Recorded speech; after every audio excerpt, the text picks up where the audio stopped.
तो आज हम देखेंगे केस। केस मीन्स कारक। केस मीन्स कारक। तो the word that tells the relationship of noun with the other words of the sentence। तो जो शब्द संज्ञा या सर्वनाम का संबंध वाक्य के दूसरे शब्दों के साथ बताए उसे कारक कहते हैं। फिर से रिपीट कर रहा हूँ, जो शब्द संज्ञा या सर्वनाम का संबंध वाक्य के दूसरे शब्दों के साथ बताए उसे कारक कहते हैं। उसे कारक कहते हैं। For example, this is Ram's pen. This is Ram's pen. ठीक है, दिस इज राम्स पेन। तो यहाँ पर राम क्या है? नाउन है, मतलब नाउन है, संज्ञा है। और इसमें जो एस लगा हुआ है, कोमा के बाद एस लगा हुआ है, तो ये एस को बोलते हैं हम apostrophe S. Apostrophe S. Okay. And pen भी क्या है? नाउन है, संज्ञा है। ठीक है। तो यहाँ पर बोला है जो शब्द संज्ञा या सर्वनाम का संबंध वाक्य के दूसरे शब्दों के साथ बताए उसे कारक कहते हैं। ठीक है, जो शब्द संज्ञा या सर्वनाम का संबंध वाक्य के दूसरे शब्दों के साथ बताए उसे कारक कहते हैं। मीन्स संज्ञा या सर्वनाम का संबंध है ना। तो संज्ञा कौन सा है? नाउन यहाँ पर है। ठीक है। एंड इधर एक संज्ञा है। ठीक है, तो नाउन है। तो राम्स, यह किसका पेन है? Ram's pen. This is Ram's pen. यह राम का पेन है। यह राम का पेन है। यानी यहाँ पर संबंध और रिलेशनशिप किससे बता रहा है? इसका राम का। किसका पेन है? राम का पेन है। ठीक है, यानी इन दोनों का संबंध है, हाँ, रिलेशनशिप। ठीक है, तो वही बता रहा है जो शब्द संज्ञा या सर्वनाम का संबंध वाक्य के दूसरे शब्दों के साथ बताए उसे कारक कहते हैं। इसका संबंध इसके साथ बता रहा है, तो ये क्या हो गया? एस। ये क्या हो गया? कारक हो गया। ठीक है। एंड फिर दूसरा example, the pain of Ram is here.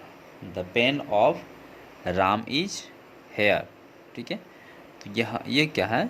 Pen जो है राम का कहाँ है? यहाँ पर है। ठीक है, Ram is here. The pain of Ram, Ram का पेन इज हेयर, मतलब यहाँ है।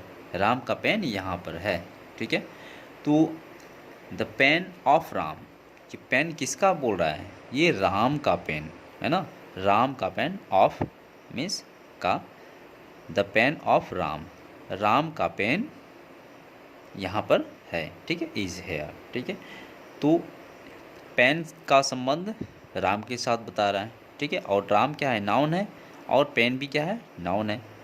तो एक नाउन इसका संबंध बता रहा है। ठीक है, तो अब हम देखेंगे इसको अलग अलग केस में बांटा गया है। ठीक ना, डिफरेंट केस में बांटा गया है इसको। ओके, तो पहला क्या है? Nominative case. Means nominative case को हम हिंदी में बोलते हैं कर्ता कारक।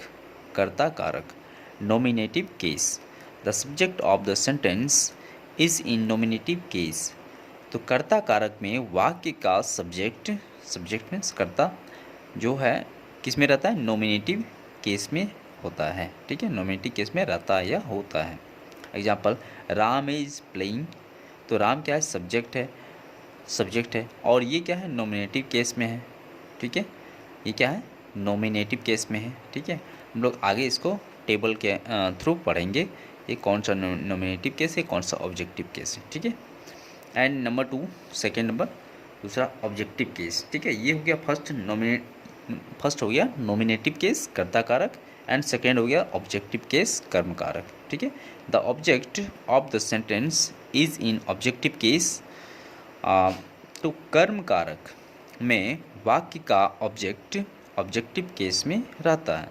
वाक्य का ऑब्जेक्ट ऑब्जेक्टिव केस में रहता है कर्म कारक में। तो ओके, ऑब्जेक्टिव केस। ठीक है, तो इसमें बोल रहा है कर्म कारक में वाक्य का ऑब्जेक्ट ऑब्जेक्टिव केस में रहता है, ठीक है। तो ऑब्जेक्टिव केस मीन्स कर्म कारक, ठीक है। तो कर्म कारक क्या बोल रहा है, कर्म कारक में वाक्य का ऑब्जेक्ट ऑब्जेक्टिव केस में रहता है, ठीक है। वाक्य का ऑब्जेक्ट ऑब्जेक्टिव केस में रहता है। अब ऑब्जेक्ट हम किसको बोलेंगे, जो वर्ब के बाद जितनी भी सब वर्ड्स रहेंगे, है ना, सेंटेंस में, कोई भी सेंटेंस में वर्ब के बाद, क्रिया के बाद जो भी चीज़ रहेंगे उसको हम ऑब्जेक्ट में काउंट करते हैं, ठीक है, ऑब्जेक्ट में काउंट करते हैं। ओके, तो अभी हमने देखा कि क्या था, ऑब्जेक्टिव केस में कर्म कारक में, ऑब्जेक्टिव केस मीन्स कर्म कारक में वाक्य का ऑब्जेक्ट क्या रहता है, ऑब्जेक्टिव केस में रहता है, ठीक है। तो उसका एग्जाम्पल ये है, example, Ram is playing cricket. Ram is playing cricket. Ram क्या है, सब्जेक्ट है, ठीक है, ये तो हेल्पिंग वर्ब है, हेल्पिंग वर्ब है इज, ठीक है। एंड प्लेइंग क्या हो गया, वर्ब हो गया, ठीक है। एंड क्रिकेट क्या हो गया, ऑब्जेक्ट हो गया। तो ऑब्जेक्ट क्या है, ऑब्जेक्टिव केस में है। ऑब्जेक्ट क्या है, ऑब्जेक्टिव केस में है, ठीक है, ऑब्जेक्टिव केस में है। तो अब मैंने बताया कि वर्ब के बाद कोई भी सेंटेंस में, कोई भी वाक्य में वर्ब के बाद, ये क्या है, वर्ब है, वर्ब के बाद जो भी वर्ड्स रहता है उसको हम ऑब्जेक्ट में काउंट करते हैं, मतलब ऑब्जेक्ट के रूप में हम लोग मतलब देखते हैं या समझते हैं, ठीक है। तो ये सब्जेक्ट हो गया, ये हेल्पिंग वर्ब हो गया, ये वर्ब हो गया, ठीक है। एंड इसके बाद क्या हो गया, ये ऑब्जेक्ट हो गया क्रिकेट, और ऑब्जेक्ट क्या है, ऑब्जेक्टिव केस में, ठीक है। अब तीसरा नंबर पॉसेसिव केस, ठीक है। पॉसेसिव केस को हम हिंदी में बोलते हैं अधिकारवाचक कारक, ठीक है, अधिकारवाचक कारक। पॉसेसिव केस मीन्स अधिकारवाचक। अभी हम लोगों ने पीछे देखा कि 1 और 2, पहला था नॉमिनेटिव केस एंड दूसरा था क्या, ऑब्जेक्टिव केस, एंड ये तीसरा क्या हो गया, पॉसेसिव केस। पहला था हिंदी में क्या था, नॉमिनेटिव केस, कर्ता कारक, एंड जिसको हम लोग नॉमिनेटिव केस को जिसको हम लोग कर्ता कारक बोलते हैं, और सेकेंड नंबर में ऑब्जेक्टिव केस जिसको हम हिंदी में बोलते हैं क्या, कर्म कारक, एंड थर्ड नंबर में क्या है, पॉसेसिव केस, इसको अधिकारवाचक कारक कहते हैं, अधिकारवाचक कारक। तो the word that shows possession is in possessive case, ठीक है। जो शब्द अधिकार दिखाए वह पॉसेसिव केस में होते हैं। जो शब्द अधिकार दिखाए, है ना, किसी पर अधिकार दिखाए, ठीक है, किसी के ऊपर। For example she is Ram's sister. She is Ram's sister. तो वह क्या है, किसकी बहन है, राम की बहन है। वह क्या है, राम की बहन है। सी इज़ राम्स सिस्टर। ये कैसे आया, ये इसलिए आया कि यहाँ पर एपोस्ट्रोफी एस लगा हुआ है, ये सर्कल के अंदर में एस लगा हुआ है, ठीक है ना, कोमा के बाद राम्स, यानी राम की सिस्टर है, सी इज राम्स सिस्टर। तो ये क्या है, पॉसेसिव केस है ना, पॉसेसिव केस, इसमें अधिकार दिखा रहा है किस पर, वह, है ना, वह पर अधिकार दिखा रहा है। She is Ram's sister, she is Ram's sister, वह अधिकार दिखा रहा है किस पर, राम का अधिकार किस पर है, वह, सी पर, है ना, सी, वह उसकी क्या है, सिस्टर है, ठीक है, ठीक है। ओके, अब हम लोग इसको टेबल में देखेंगे। और एक चीज़ नोट में मैंने लिखा है, नोट में अगर नाउन के बाद अधिकारवाचक शब्द रहे तो उसे पॉसेसिव प्रोनाउन कहते हैं, ठीक है। अगर नाउन के बाद अधिकारवाचक शब्द रहे तो उसे पॉसेसिव प्रोनाउन कहते हैं। और दूसरा, अगर नाउन के पहले अधिकारवाचक शब्द रहे तो उसे पॉसेसिव एडजेक्टिव कहते हैं, ठीक है। ओके, तो अब हम लोग इसको टेबल के थ्रू पढ़ेंगे कि ये होता कैसे है। ओके, अब हम लोग इसको टेबल के थ्रू समझेंगे कि ये कारक होता क्या है, ठीक है। और इसको वर्ड्स में कैसे हम लोग यूज करते हैं, सेंटेंस में हम लोग इसको कैसे यूज करेंगे, है ना। ओके, ये हमने टेबल बना रखा है, ठीक है, इसका, ताकि मतलब वीडियो बनाने में जो है कि टाइम ज़्यादा ना लगे, ठीक है। तो इसलिए हमने पहले से लिख रखा है टेबल में।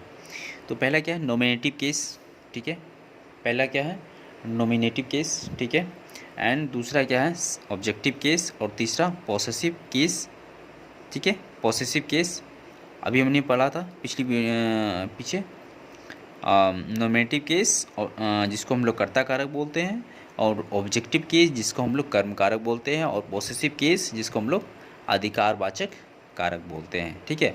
अब हम ये देखेंगे कि अभी हमने नोट में अभी याद होगा पिछले थोड़ी देर पहले इसमें हम इधर पीछे नोट में हमने लिखा था कि अगर नाउन के बाद अधिकारवाचक शब्द रहे तो उसे पॉसेसिव प्रोनाउन कहते हैं, ठीक है। और दूसरा क्या था, अगर नाउन के पहले अधिकारवाचक शब्द रहे तो उसे पॉसेसिव एडजेक्टिव कहते हैं, ठीक है।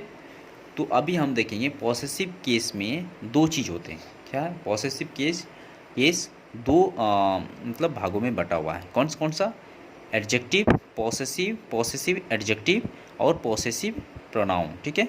पॉसेसिव एडजेक्टिव, पॉसेसिव प्रोनाउन, ठीक है।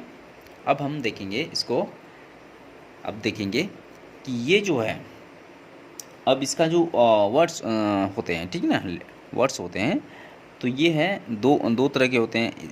इसमें बटा हुआ है पर्सन में, एक सिंगुलर नंबर में बटा हुआ है, नंबर में सिंगुलर नंबर, और दूसरा प्लूरल नंबर, ठीक है।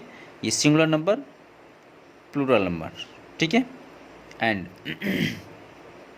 और इसका पर्सन भी बटा हुआ है, first person, second person, third person, ठीक है। फर्स्ट पर्सन, सेकेंड पर्सन और थर्ड पर्सन, ठीक है। तो ये पहला क्या है, सिंगुलर नंबर में नॉमिनेटिव केस में क्या होता है, आई होता है, ठीक है। पहले देखेंगे सिंगुलर नंबर में, तो हम लोग इस तरह देखेंगे इसको। पहला आई क्या है, आई सिंगुलर नंबर, ठीक है, सिंगुलर नंबर, और इसका आई का ऑब्जेक्टिव, आई कौन सा केस में है, नॉमिनेटिव केस में, आई सिंगुलर नंबर नॉमिनेटिव केस, ठीक है। और फिर आई का ऑब्जेक्टिव केस में क्या होगा, मी। फिर आई का पॉसेसिव एडजेक्टिव क्या होगा, माई। और फिर आई का पॉसेसिव प्रोनाउन में क्या होगा, माइन, ठीक है। पॉसेसिव एडजेक्टिव में माई, पॉसेसिव प्रोनाउन में माइन बोलेंगे, किसको, आई को। और कौन से किस में, सिंगुलर नंबर में, ठीक है। सिंगुलर नंबर को हम लोग हिंदी में क्या बोलते हैं, एक वचन, है ना, एक वचन। और प्लूरल नंबर को बहुवचन, यानी एक वचन मीन्स सिंगल, एक, सिंगुलर, है ना, एक, और प्लूरल मीन्स एक से ज़्यादा, ठीक है, एक से ज़्यादा, प्लूरल नंबर यानी बहुवचन, एक से ज़्यादा, ठीक है। तो अब हम आई का प्लूरल नंबर में देखेंगे, आई का प्लूरल नंबर फर्स्ट पर्सन में, ठीक है, ये फर्स्ट पर्सन में ही है, ठीक है, फर्स्ट पर्सन, आई का फर्स्ट पर्सन प्लूरल नंबर में। अभी हम लोग सिंगुलर नंबर देख रहे थे, ये सारा क्या है, सिंगुलर नंबर में, ठीक है। और ये क्या हो जाएगा, आई का आई का we plural number, first person plural number में वी, ठीक है।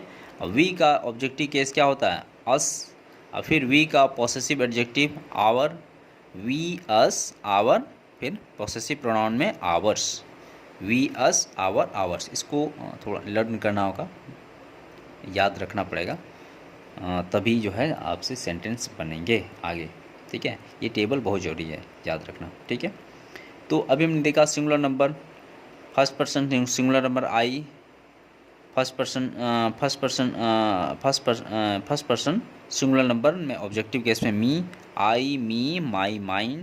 प्लूरल नंबर में आई का वी, और वी, अस, आवर, आवर्स, ठीक है। अब सिंगुलर नंबर सेकेंड पर्सन, है ना, तो फर्स्ट पर्सन हम बोलते किसको हैं, है ना, तो फर्स्ट पर्सन होता है पहला क्या, बोलने वाला, है ना, बोलने वाला।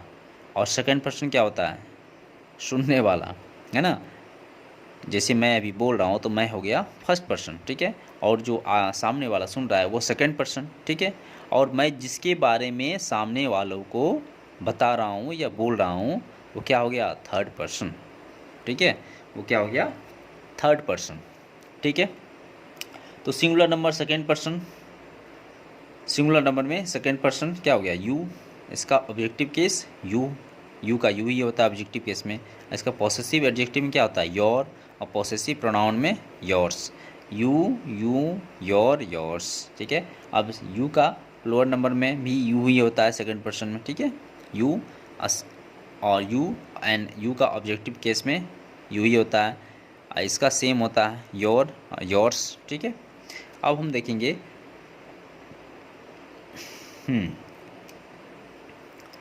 तो ये तो क्या singular plural first person second person, ठीक है। अब हम देखेंगे थर्ड पर्सन, ठीक है। नो, थर्ड पर्सन ही, हाँ थर्ड पर्सन, ठीक है। तो अभी देखेंगे सिंगुलर नंबर में, पहले देखेंगे हम सिंगुलर मास्कुलिन या मेल यानी पुल्लिंग, है ना, पुल्लिंग सिंगुलर नंबर में।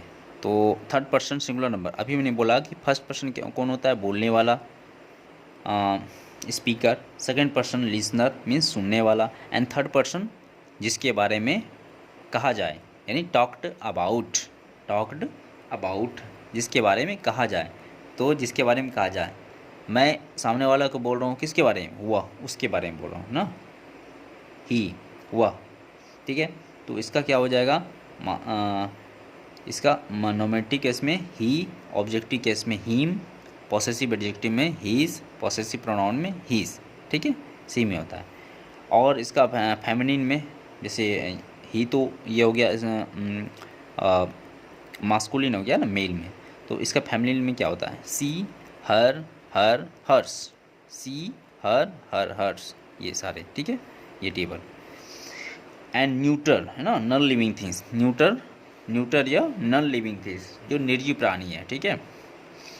जैसे इट है ना, इट्स, इसका नहीं होता है कुछ भी नहीं प्रोनाउन, इट्स का कोई पॉसेसिव केस में प्रोनाउन नहीं होता है, तो ये ब्लैंक है, ठीक है। इट्स, इसका नहीं होता है, ठीक है। एंड थर्ड पर्सन, ये इतना, यहाँ से हम लोग थर्ड पर्सन ही देख रहे हैं, ठीक है। और यहाँ से ये था फर्स्ट पर्सन, यहाँ से ये था सेकंड पर्सन, और यहाँ से ये थर्ड पर्सन, ठीक है। इसका प्लूरल में देखेंगे, अभी तक हम लोग सिंगुलर नंबर में देख रहे थे इसको, first third person singular number, ठीक है। थर्ड पर्सन सिंगुलर नंबर, ठीक है। अब थर्ड पर्सन प्लूरल नंबर में क्या होता है? थर्ड पर्सन प्लूरल नंबर में क्या होता है? दे, नोमेटिव केस में दे, ऑब्जेक्टिव केस में them, possessive adjective their, possessive pronoun theirs, ठीक है। दे नोमेटिव केस में प्लूरल नंबर में थर्ड पर्सन में दे, देम, देयर, देयर्स। इसको आप लोग कॉपी में अच्छे से लिख लेंगे, ठीक है, इसी टाइप से टेबल बना करके, और इसको लर्न कर लेंगे। तो जितने भी आगे जो सेंटेंस बनेंगे मैं पढ़ाऊँगा उसमें जो है ये अगर लर्न नहीं रहेगा तो सेंटेंस नहीं बनेगा, रॉन्ग हो जाएगा, है ना, ग्रामेटिकल एरर हो जाएगा, यानी रॉन्ग हो जाएगा, ठीक है। तो इसको याद रखना बहुत ही ज़रूरी है, ठीक है। ओके, अब हम देखेंगे, अभी जो हमने टेबल पढ़ा, टेबल देखा, उसको अब हम देखेंगे इसका एग्जाम्पल में, है ना, इसका एग्जाम्पल में देखेंगे कि ये कैसे यूज होता है इसका एग्जाम्पल। यह मेरी कलम है, यह मेरी कलम है। This is my pen, this is my pen. यह किसकी कलम है? ये हमारी कलम है, यानी माई पेन, यह मेरा पेन है, ठीक है। दिस इज माई पेन, ठीक है।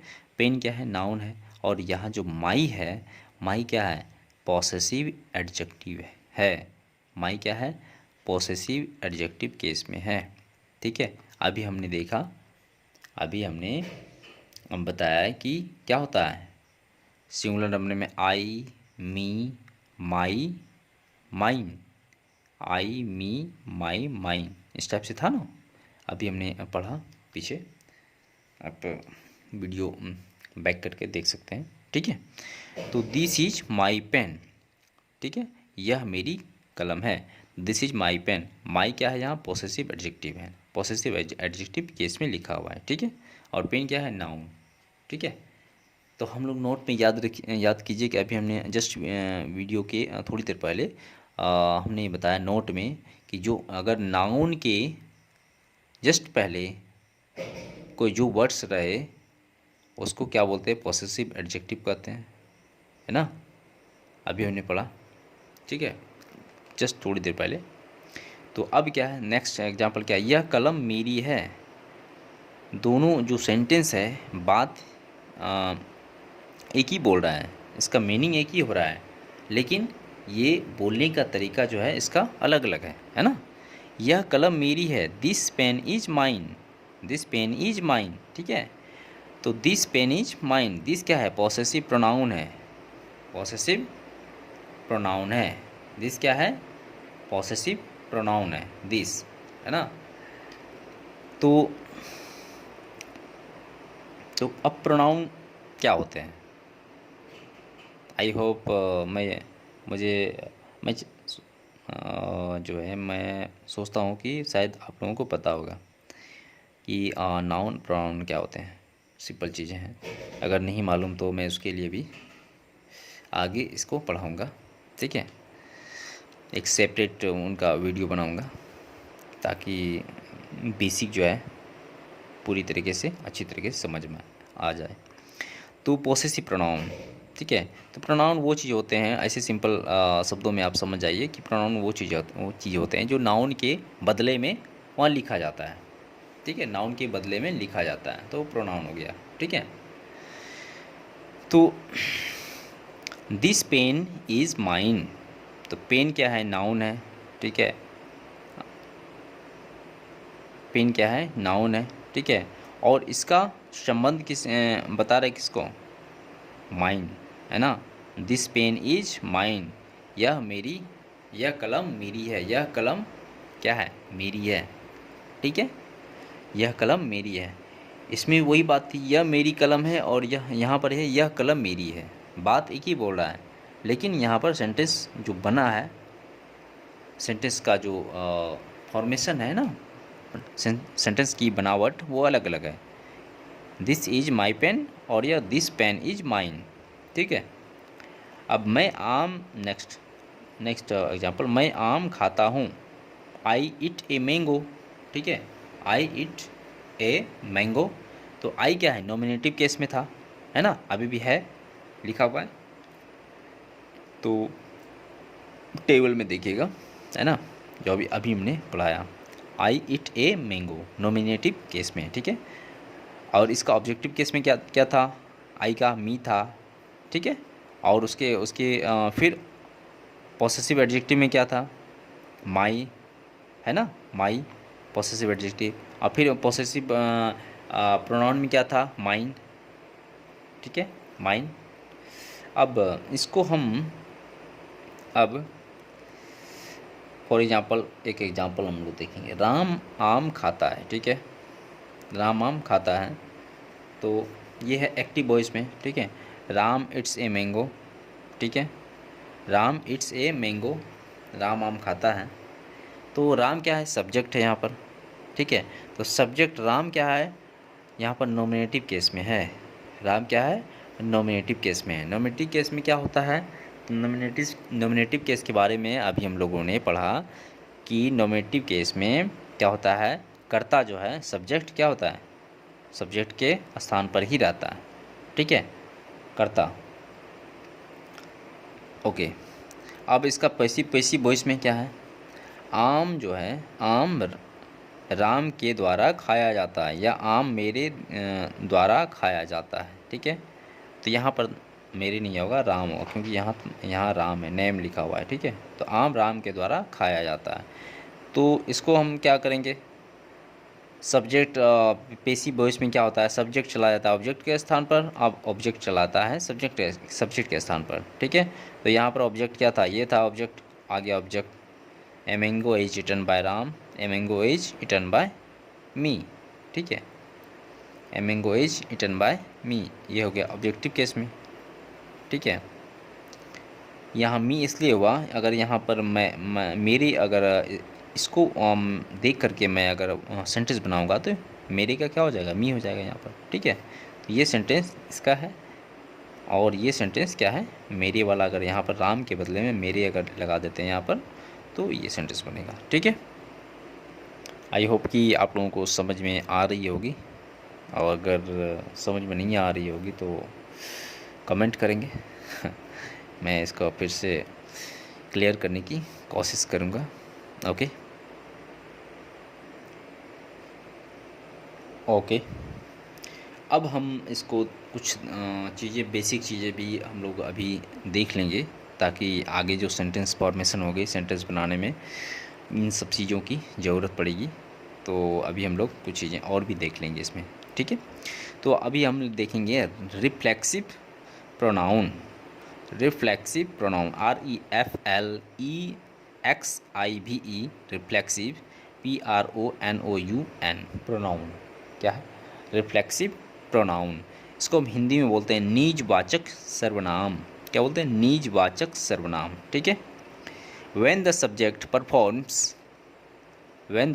performs the noun himself, ठीक है, तो स्वयं, निज है ना, हिमसेल्फ स्वयं यानी निज, खुद से, ही सी इट,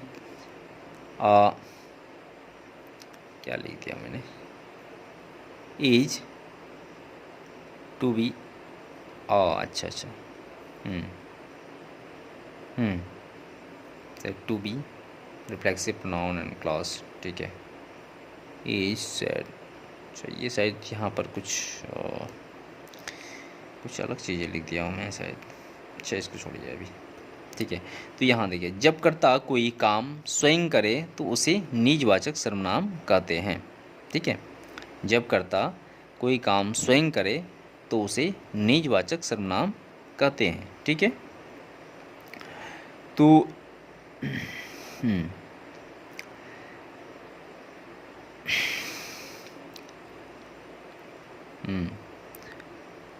ओ सो, ठीक ठीक ठीक आ गया। तो ये क्या है? तो ये है when the subject perform the one himself, he see and is said to be reflexive pronoun या केस। ठीक है, तो जो ये इसमें यही बोला गया है कि जब कर्ता कोई काम स्वयं करे, है ना, स्वयं करे तो उसे निजवाचक सर्वनाम कहते हैं। ठीक है, रिफ्लेक्सिव प्रोनाउन कहते हैं। तो for example, I have done this work my self, I have done this work my self. तो माई सेल्फ यहाँ पर क्या है? ये ग्रीन सर्कल में माई सेल्फ है रिफ्लेक्सिव प्रोनाउन यानी निजवाचक सर्वनाम। ठीक है, तो I have done this work my self, मैंने खुद अपना काम किया। इसका मीनिंग होगा कि मैंने अपना काम खुद किया। ठीक है, यह काम मैंने खुद किया। ठीक है, यह काम मैंने खुद किया। तो ये क्या हो गया? रिफ्लेक्सिव प्रोनाउन, निजवाचक सर्वनाम में ये आ जाएंगे। ये क्या है? निजवाचक सर्वनाम। ठीक है, अब निजवाचक सर्वनाम का थोड़ा हम इसका टेबल देख लेंगे। क्या किसका क्या होता है? वी का क्या होता है? Ourselves. ठीक है, यू सिंगुलर में, एस मीन सिंगुलर नंबर में यू, योर सेल्व्स। ठीक है, योर सेल्फ। एंड यू का प्लूरल नंबर में yourselves, YOURSELVES, yourselves. ठीक है, यू सिंगुलर नंबर में क्या था? योर सेल्फ, और प्लूरल नंबर में यू का योर सेल्व्स। तो ये सब क्या है? ये याद रखिए कि ये सब क्या है? रिफ्लेक्सिव प्रोनाउन है। ठीक है, जब खुद की बात आ जाए यही सब यूज होते हैं। ठीक है, तो एंड ही का क्या होता है? हिमसेल्फ, ही का हिमसेल्फ रिफ्लेक्सिव प्रोनाउन में। सी का हर सेल्फ्स, हर सेल्फ, HERSELF। ठीक है, हर सेल्फ। ठीक है, एंड इट का क्या होता है? It self, SELF, self. और दे का क्या होता है? देम सेल्व्स, दे का क्या होता है? Them selves. तो ये सारे क्या हैं? रिफ्लेक्सिव प्रोनाउन हैं। और ये सब तो आप जानते ही हैं कि क्या है? प्रोनाउन है। ठीक है, ये प्रोनाउन है, और इस प्रोनाउन का क्या है? ये रिफ्लेक्सिव प्रोनाउन है। ठीक है, तो दे का them selves, THEMSELVES, them selves. ठीक है, अब तो हम कुछ ये भी अच्छा चलिए ये भी अभी ये बता देता हूँ। तो ये क्या है, नोट में लिखा है मैंने, प्रॉपर नाउन, नाउन के बारे में। तो प्रॉपर नाउन जो होता है किसी का नाम होता है, ठीक है। एंड कॉमन नाउन क्या होता है? कॉमन नाउन मतलब पूरी जो है ना, पूरी ग्रुप के बारे में बताता है वो, पूरी जाति के बारे में। बॉय मीन्स बहुत, कोई भी बॉय, बहुत सारे बॉय। बॉय मीन्स सारे बॉय आ गए, है ना। गर्ल्स मतलब सारे गर्ल्स आ गए। तो पूरी जाति का के बारे में बताता है। मटेरियल नाउन जैसे मिल्क हो गया, किसी वस्तु, है ना, मिल्क, दूध, तो मिक्सिंग मटेरियल। और एब्स्ट्रैक्ट नाउन, है ना, एब्स्ट्रैक्ट नाउन जैसे भाव, किसी चीज़ का भाव, है ना, क्रोध, भाव, लव, है ना, प्यार, भाव, ये सब क्या है, एब्स्ट्रैक्ट नाउन। और कलेक्टिव नाउन क्या है? टीम यानी दल, कलेक्टिव नाउन झुंड, किसी चीज़ का झुंड या बंच या, है ना, तो कलेक्टिव नाउन हो गया। ठीक है, तो अब हम इसको आगे देखेंगे। आई होप कि ये यहाँ तक आप लोगों को समझ में अच्छी तरीके से आ रही होगी। ठीक है।